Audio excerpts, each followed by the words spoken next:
Hej og velkommen. I dag er det simpelthen, vi går i gang med Begynderguide. Episode 4 er vi kommet til helt.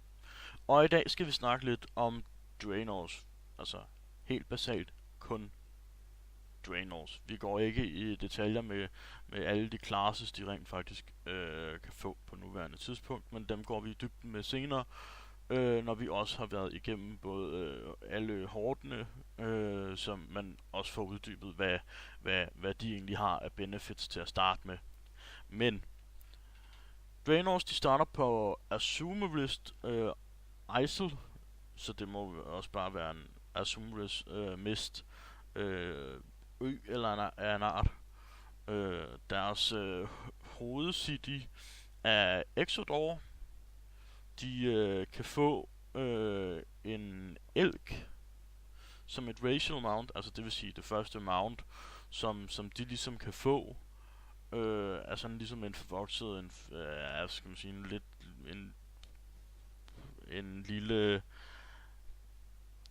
elefant med stødtænder faktisk, tror jeg faktisk det hedder. Jeg tror nok det er sådan den ser ud i hvert fald. Så har de noget der hedder Gift for Naru. Det vil sige at de har en helbredende evne, som gør at de får lidt liv tilbage. Ikke meget, altså ikke noget man kan bruge over i en større combat, men altså sådan det giver en lille brøkdel af ens maksimum liv tilbage. Så har de shadow modstand. Det vil sige at de har en naturlig modstand mod shadow magi. Så har de heroic nærvær. Simpelthen at de får en lille bonus til deres allervigtigste stats. Det vil sige selvfølgelig, så går det ud fra hvilken class man er. For eksempel som warrior, så er det enten, jeg mener det er strength du får til, og hvis det er hunter, så er det agility. Og så har de et talent der hedder game cutting. Det vil sige at de får også en bonus til deres jewel crafting dygtighed simpelthen.